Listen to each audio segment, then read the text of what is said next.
నమస్తే జనబేరి న్యూస్ కి స్వాగతం. ముందుగా హెడ్లైన్స్. భారీ వర్షాలు వరదలు, బీజింగ్ లో 30 మంది మృతి.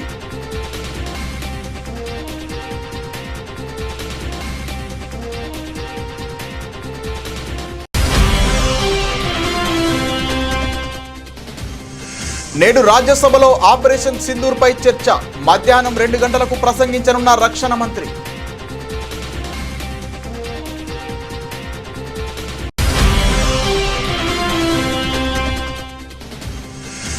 దైనిక్ జాగరణ్ కు వ్యాసం రాసిన సోనియా గాంధీ. గాజా సంక్షోభంపై మోదీ మౌనాన్ని తప్పుపట్టిన సోనియా.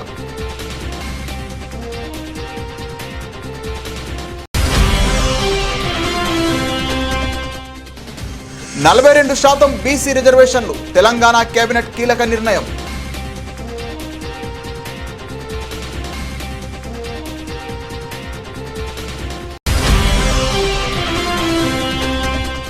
అల్వాల్ సర్కిల్ పరిధిలోని ఎంఆర్ఓ కార్యాలయంలో కళ్యాణ లక్ష్మి, షాదీ ముబారక్ చెక్కులను అందజేసిన మల్కజ్గిరి ఎమ్మెల్యే మర్రి రాజశేఖర్ రెడ్డి.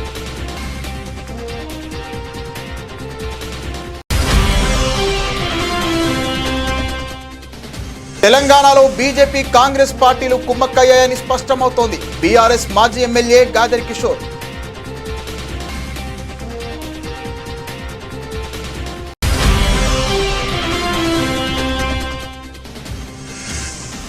లగచర్ల రైతులకు కోర్టు హాజరు నుండి ఊరట. కోర్టు నుండి సమన్లు వచ్చిన తర్వాత రావాలని ఉత్తర్వుల్లో పేర్కొన్న జడ్జి.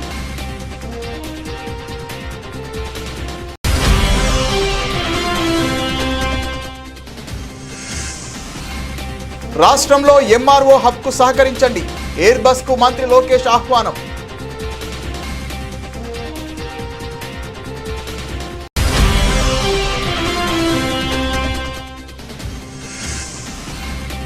టువాస్ పోర్టును సందర్శించిన చంద్రబాబు. దాదాపు 2 గంటల పాటు టువాస్ పోర్టును సందర్శించిన సీఎం.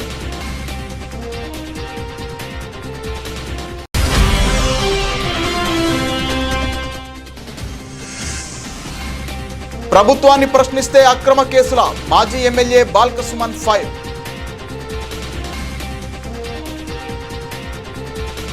ఉత్తర చైనాలో భీకర వర్షాలు కురుస్తున్నాయి. దీంతో బీజింగ్లో వరదలు ముంచెత్తుతున్నాయి.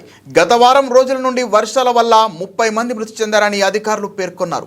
బీజింగ్లో అధికారులు హైయెస్ట్ ఫ్లడ్ ఎమర్జెన్సీ అలర్ట్ జారీ చేశారు. ఇప్పటి వరకు 80,000 మందిని సురక్షిత ప్రాంతాలకు తరలించారు. మరికొన్ని రోజుల పాటు బీజింగ్ పరిసర ప్రాంతాల్లో వరదలు రానున్నాయి. సుమారు 130 గ్రామాలకు విద్యుత్ సరఫరా నిలిచిపోయింది. డజన్ల సంఖ్యలో రోడ్లు కొట్టుకుపోయాయి. జలమయమైన ప్రాంతాల్లో చిక్కుకున్న వారిని రెస్క్యూ చేస్తున్నారు. వరదల్లో మిస్ అయిన వారిని రక్షించాలని అధ్యక్షుడు జిన్పింగ్ ఆదేశించారు. సాధారణంగా ఈ సీజన్లో బీజింగ్లో వరదలు బీభత్సం సృష్టిస్తుంటాయి. 2012లో జూలైలో వచ్చిన వరదల వల్ల 79 మంది మృతి చెందారు.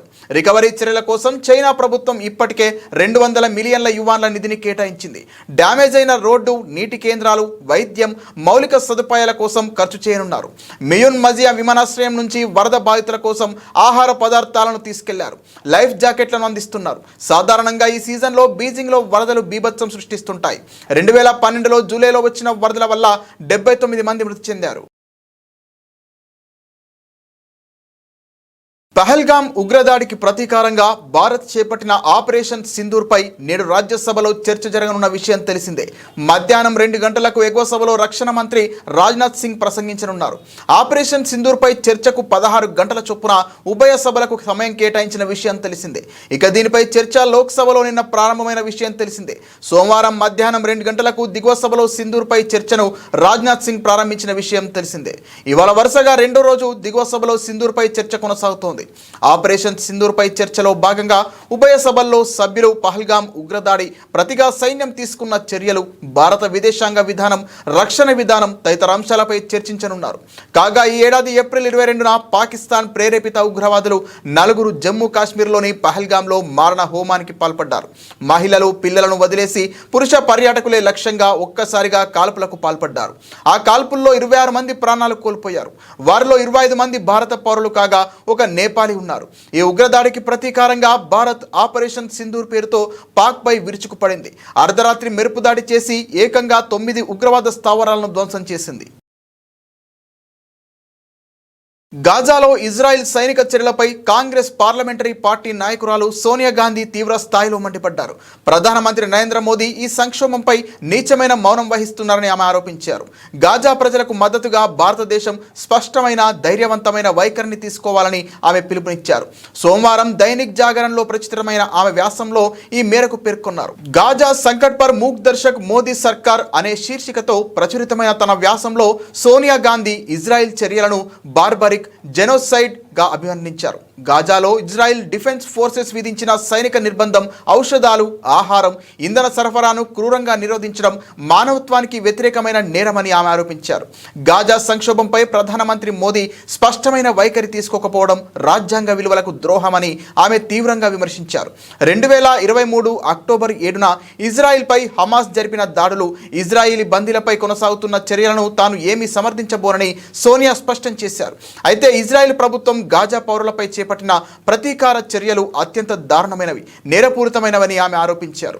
గత 2 ఏళ్లలో గాజాలో 55,000 మంది పౌరులు, అందులో 17,000 మంది పిల్లలు మరణించారని, చాలా వరకు నివాస భవనాలు ధ్వంసమయ్యాయని, గాజా సామాజిక వ్యవస్థ పూర్తిగా శిథిలమైందని ఆమె ఆవేదన వ్యక్తం చేశారు.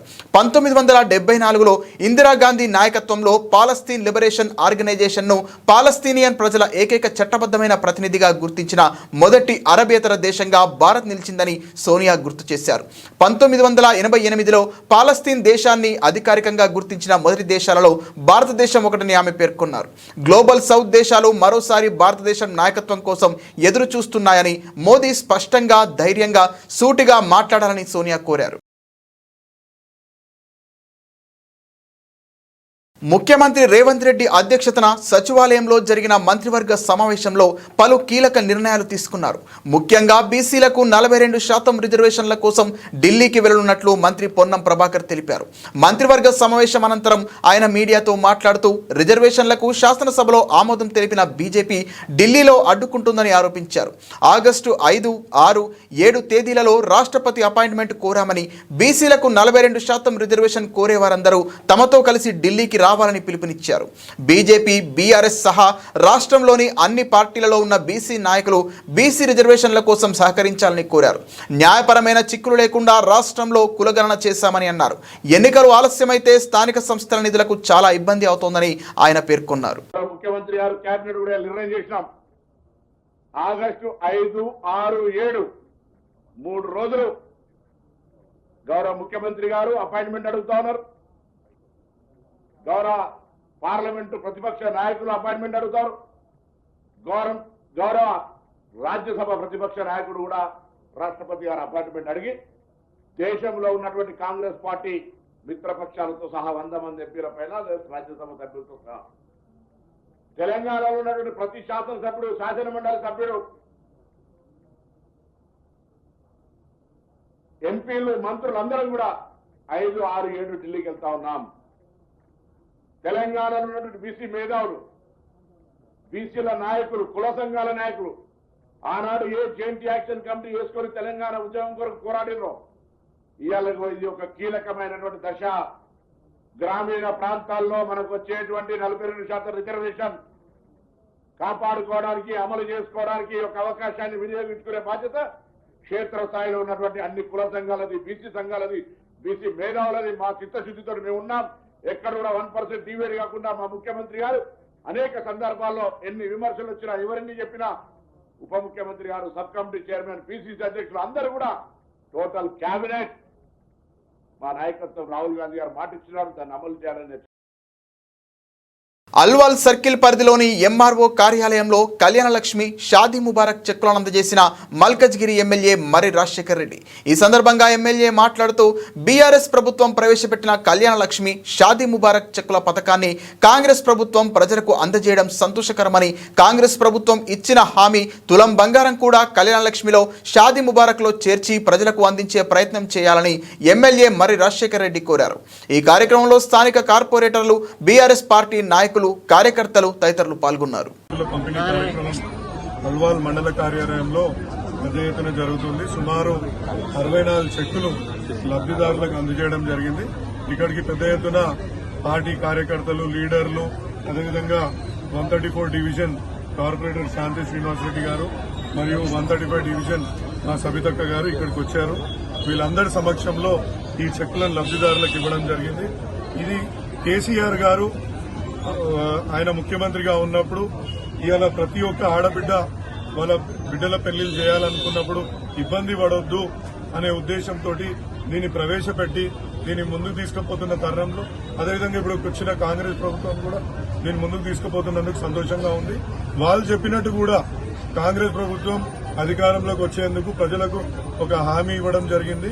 దాంట్లో ఏంటంటే కళ్యాణ లక్ష్మి చెక్కుతో పాటు తులం బంగారం కూడా ఇస్తామని వాళ్ళు చెప్పిండ్రు.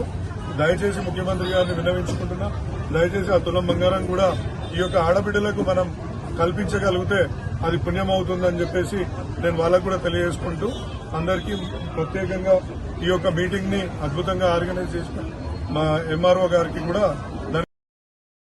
రాష్ట్రంలో కాంగ్రెస్ బీజేపీ కలిసి చేస్తున్న నాటకాలను తెలంగాణ ప్రజలు గుర్తించాలి. ప్రతిపక్ష పార్టీ అంటే ప్రభుత్వ పార్టీని ప్రశ్నించాలి, కానీ తెలంగాణ బీజేపీ నాయకులు మాత్రం బీఆర్ఎస్ పార్టీని ప్రశ్నిస్తున్నారు.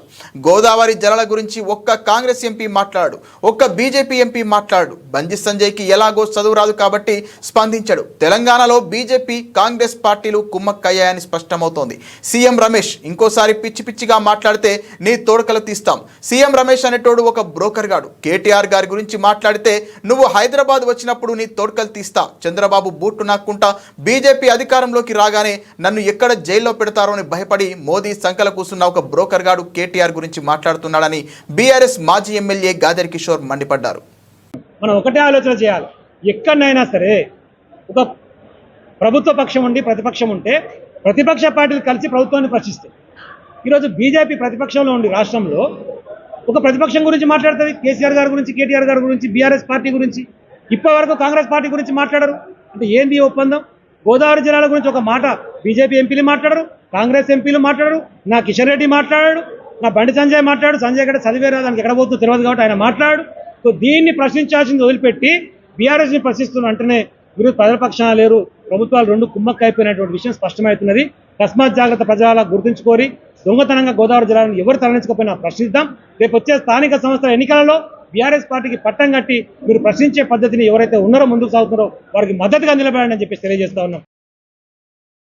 కొడంగల్ మాజీ ఎమ్మెల్యే పట్నం నరేందర్ రెడ్డితో పాటు లగచర్ల రైతులకు కోర్టు హాజరు నుండి ఊరట లభించింది. లగచర్ల ఫార్మా భూసేకరణ విషయంలో అక్రమంగా అరెస్ట్ అయిన కొడంగల్ మాజీ ఎమ్మెల్యే పట్నం నరేందర్ రెడ్డితో పాటు లగచర్ల రైతులకు కోర్టు హాజరు నుండి నాంపల్లి ప్రత్యేక పీడీపీపీ కోర్టు మినహాయింపు ఇచ్చింది.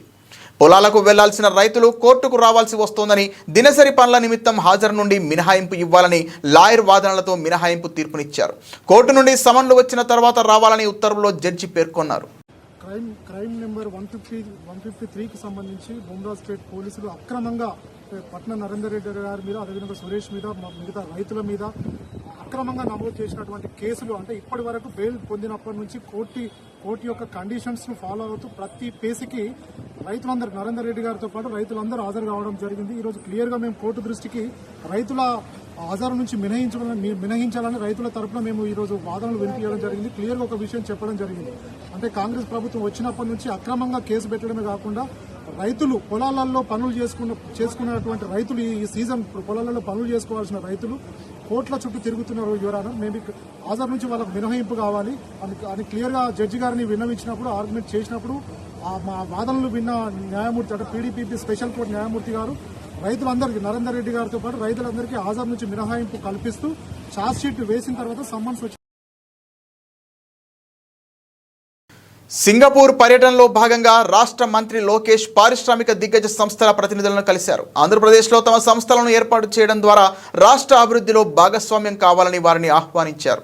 సోమవారం ఆయన Airbus Asia Pacific president Anand Stanley, Airvolt chairman Simon టూన్లతో భేటీ అయ్యారు. విమానయాన రంగంలో మెయింటెనెన్స్, రిపేర్, ఓవరాల్ హబ్గా ఏపీ అభివృద్ధి చెందడానికి సహకరించాలని ఆనంద్ స్టాన్లీని కోరారు. పొరుగు దేశాలైన శ్రీలంక, బంగ్లాదేశ్, భూటాన్, నేపాల్, ఆగ్నేయాసియా ఆసియా మార్కెట్ల నుంచి విమాన సేవల డిమాండ్ పెరుగుతోందని, ఇది ఎంఆర్ఓ సేవలకు పెద్ద క్యాప్టెన్ మార్కెట్ ను సృష్టించగలుగుతుందని అభిప్రాయపడ్డారు. భారత్ లో 850 కంటే ఎక్కువ ఎయిర్ బస్ విమానాలు ఎగురుతున్నాయని వివరించారు. దక్షిణాసియాలో ఎయిర్ బస్ కు డెడికేటెడ్ ఎంఆర్ఓ హబ్ గా ఆంధ్రప్రదేశ్ మారే అవకాశం ఉందన్నారు. విమానయాన భాగస్వాములకు సమర్థవంతమైన సర్వీసింగ్ సేవల కోసం ఏపీతో కలిసి పనిచేయాల్సిందిగా కోరారు. సమగ్ర పర్యావరణ వ్యవస్థను నిర్మించడానికి సింగపూర్ ప్రమాణాలకు అనుగుణంగా ప్రపంచ స్థాయి సౌకర్యాలను కల్పించడానికి సిద్ధంగా ఉన్నామని లోకేష్ హామీ ఇచ్చారు.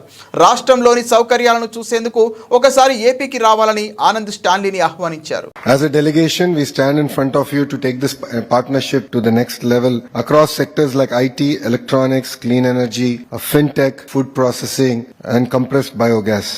Andhra Pradesh is not merely another state, it is a gateway to India. With our 974-kilometer long coastline, strategic ports, and proximity to Southeast Asia, we offer an unmatched logistical advantage. We are deeply focused on becoming a hub for India's future industries, from technology to electronics to energy. We are creating an ecosystem where investment is easy, talent is abundant, and the government is an active enabler. So once you sign with Andhra Pradesh, it is no longer your project, it is our project, and I'll give 3 specific examples of this. When ArcelorMittal was deciding on which state to enter in India, all it took was one Zoom call with Aditya Mittal to convince him to come to Andhra Pradesh, and it is going to be India's largest steel plant coming to Andhra Pradesh.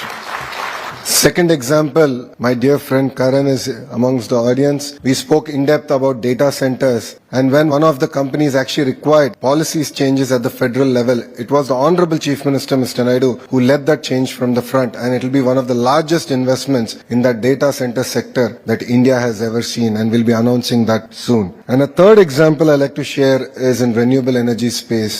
ReNew is one of the larger players in the renewable energy space, and I had an opportunity to meet Sinha ji at the ground laying ceremony for his power project. That was a hybrid project which had solar, wind, and battery energy storage system. But after that foundation stone, we shook hands with an understanding that he will make Andhra Pradesh his second home, and we followed it up by a WhatsApp message that now got him to invest in terms of manufacturing facilities in the state of Andhra Pradesh. So once you sign with us, it's no longer your project, it will be our project, and we will lead.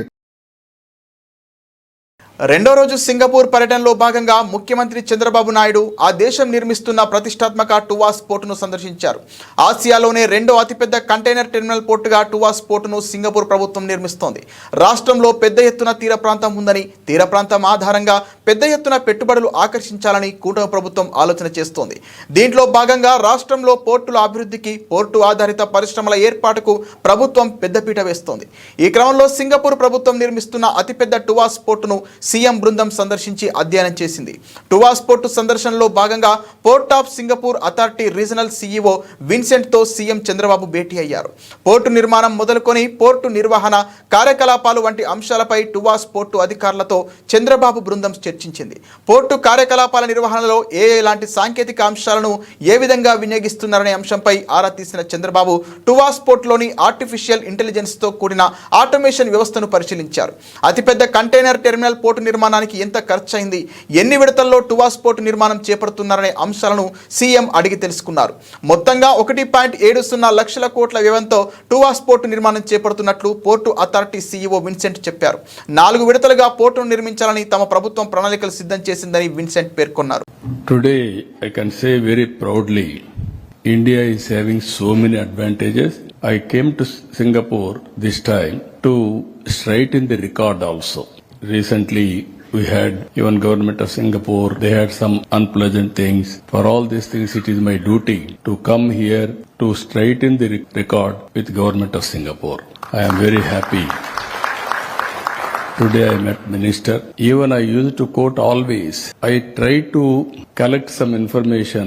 Sometimes people are saying Singapore is integrity is very high. There is no corruption. I challenge my people also. I want to test it.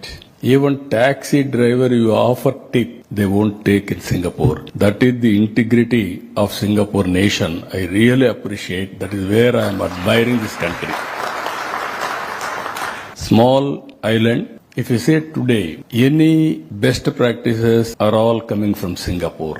Even not now, 1995, when I became first time chief minister, at that time I promoted technology in a big way, IT. Even Singapore used to promote technology, and then with Singapore in high-tech city, some developments we have done. And also I requested at the time to build one city in Singapore, in Hyderabad, near Uppal. Government of Singapore has built, their companies has built Singapore township itself. That is the credibility. Again, when 2014 elections, bifurcation has happened in Andhra Pradesh. I was the long tenure chief minister at that time, 9 years chief minister, combined state. That is the record. 10 years opposition leader. State was bifurcated.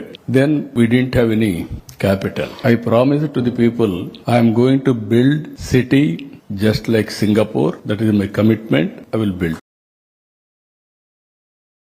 ప్రభుత్వాన్ని ప్రశ్నించిన BRS నేతలపై అక్రమ కేసులు పెట్టడం దుర్మార్గమని మాజీ MLA Balka Suman ఆగ్రహం వ్యక్తం చేశారు. ఇటీవల బీఆర్ఎస్వి సమావేశంలో యూనియన్ అధ్యక్షుడు గెల్లు శ్రీనివాస్ సతీమణిపై అక్రమ కేసు పెట్టారంటూ కేటీఆర్ చేసిన ఆరోపణలను జూబ్లీహిల్స్ ఠాణా ఎస్హెచ్ఓ ఖండించడం శోచనీయమని పేర్కొన్నారు. బిఎన్ఎస్ సెక్షన్ 109 కింద కేసు పెట్టినట్లు ఆమెకు ఇచ్చిన నోటీసుల్లో పేర్కొన్న పోలీసులు బుకాయించడం ఎంతవరకు సమంజసమని ప్రశ్నించారు. బిఎన్ఎస్ సెక్షన్ 109 అంటే హత్యాయత్నం కేసు కాదా అని నిలదీశారు. జూబ్లీహిల్స్ పోలీసులు వాస్తవాలను మరుగున పెట్టి ప్రజలను తప్పుదోవ పట్టిస్తున్నారని ఆరోపించారు. సోమవారం ఆయన తెలంగాణ భవన్ మీడియాతో మాట్లాడుతూ రాష్ట్రంలో కొందరు పోలీసులు సీఎం రేవంత్ రెడ్డి ప్రైవేట్ సైన్యంలా పనిచేస్తున్నారని విమర్శించారు. ఇందిరమ్మ పాలన తెస్తామని చెప్పిన రేవంత్ రెడ్డి ఎమర్జెన్సీ పాలన తెచ్చారని, బీఆర్ఎస్ ను అణిచివేసే కుట్రలకు తెగబడుతున్నారని దుయ్యబట్టారు. గెల్లు శ్రీనివాస్ యాదవ్ గారి సతీమణి మీద మా అటెంప్ట్ మర్డర్ కేసు మేము పెట్టలేము అని చెప్పి వాళ్ళు అంటారు. ఇది 16వ తేదీ నాడు పోలీసులు పోలీస్ స్టేషన్కు వచ్చి విచారణకు సంబంధించి హాజరు కావాలని చెప్పి ఇచ్చినటువంటి నోటీస్ ఆఫ్ అపియరెన్స్ గెల్లు శ్వేత గారికి.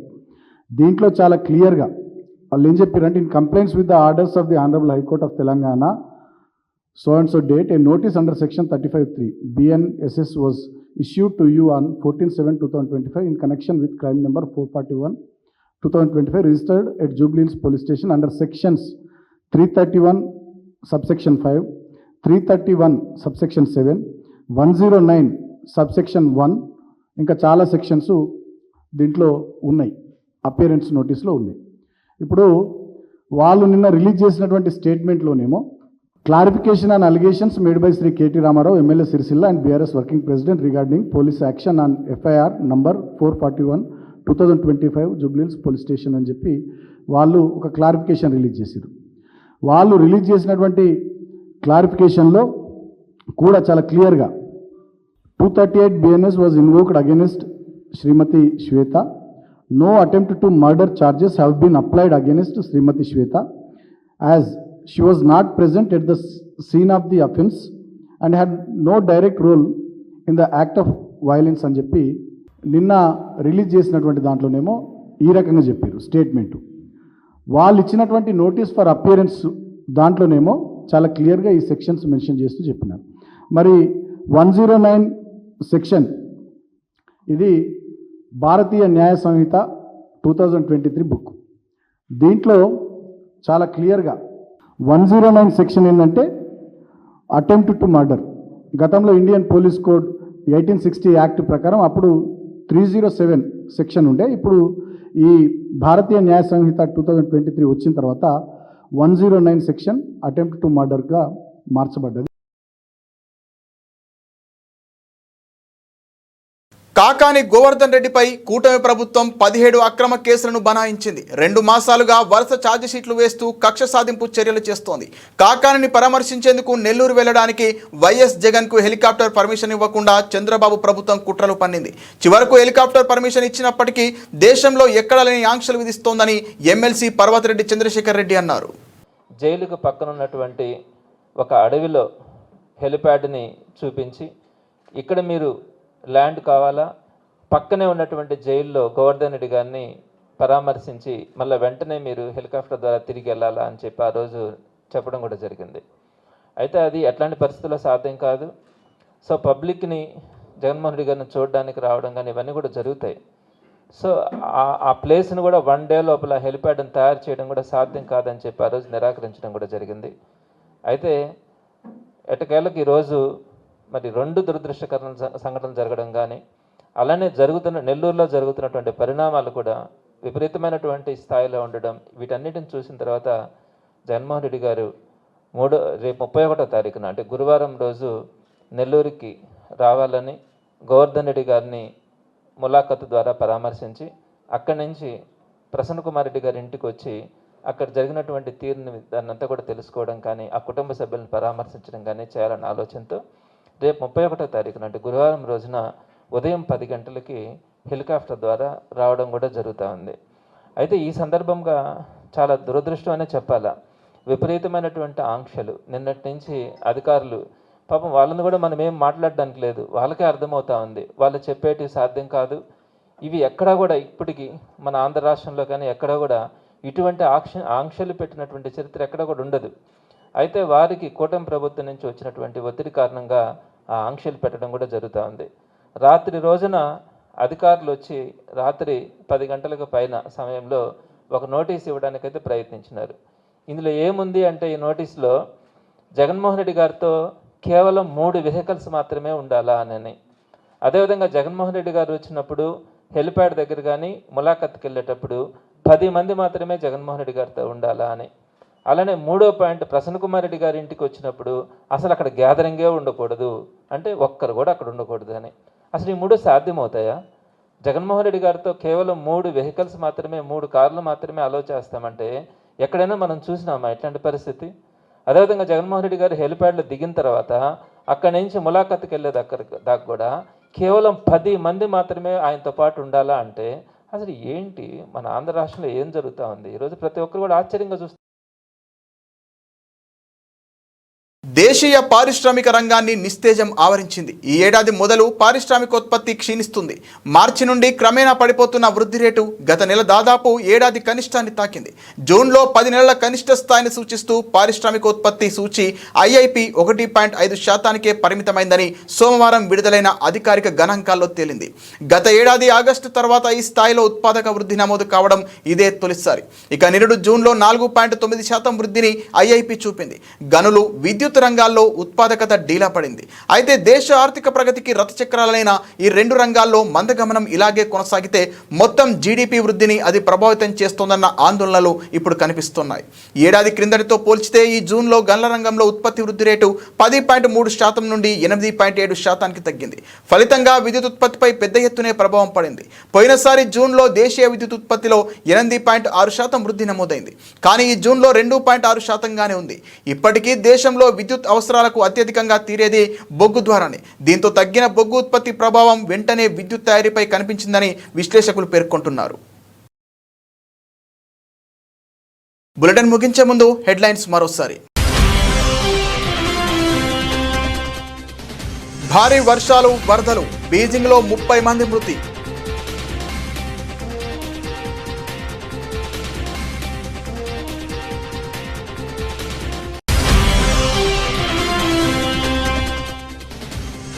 నేడు రాజ్యసభలో ఆపరేషన్ సింధూర్పై చర్చ.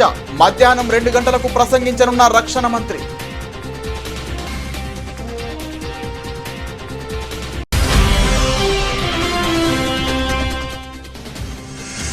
దైనిక్ జాగరణ్ కు వ్యాసం రాసిన సోనియా గాంధీ. గాజా సంక్షోభంపై మోదీ మౌనాన్ని తప్పుబట్టిన సోనియా.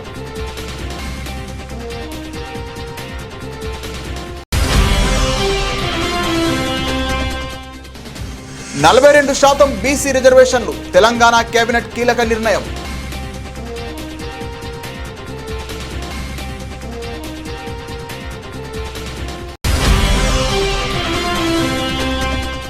అల్వాల్ సర్కిల్ పరిధిలోని ఎంఆర్ఓ కార్యాలయంలో కళ్యాణ లక్ష్మి, షాదీ ముబారక్ చెక్కులను అందజేసిన మల్కజ్గిరి ఎమ్మెల్యే మర్రి రాజశేఖర్ రెడ్డి.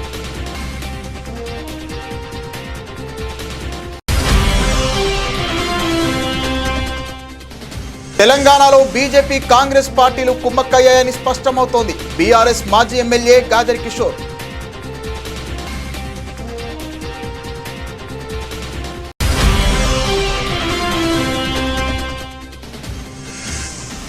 లగచర్ల రైతులకు కోర్టు హాజరు నుండి ఊరట.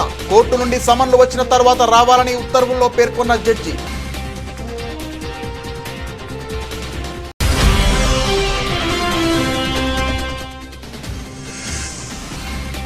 రాష్ట్రంలో ఎంఆర్ఓ హబ్కు సహకరించండి. ఎయిర్ బస్ కు మంత్రి లోకేష్ ఆహ్వానం.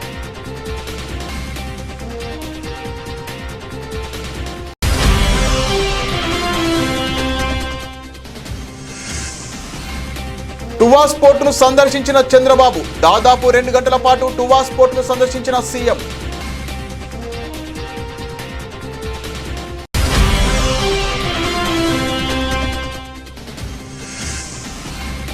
ప్రభుత్వాన్ని ప్రశ్నిస్తే అక్రమ కేసుల మాజీ ఎమ్మెల్యే బాల్క సుమన్ ఫైర్.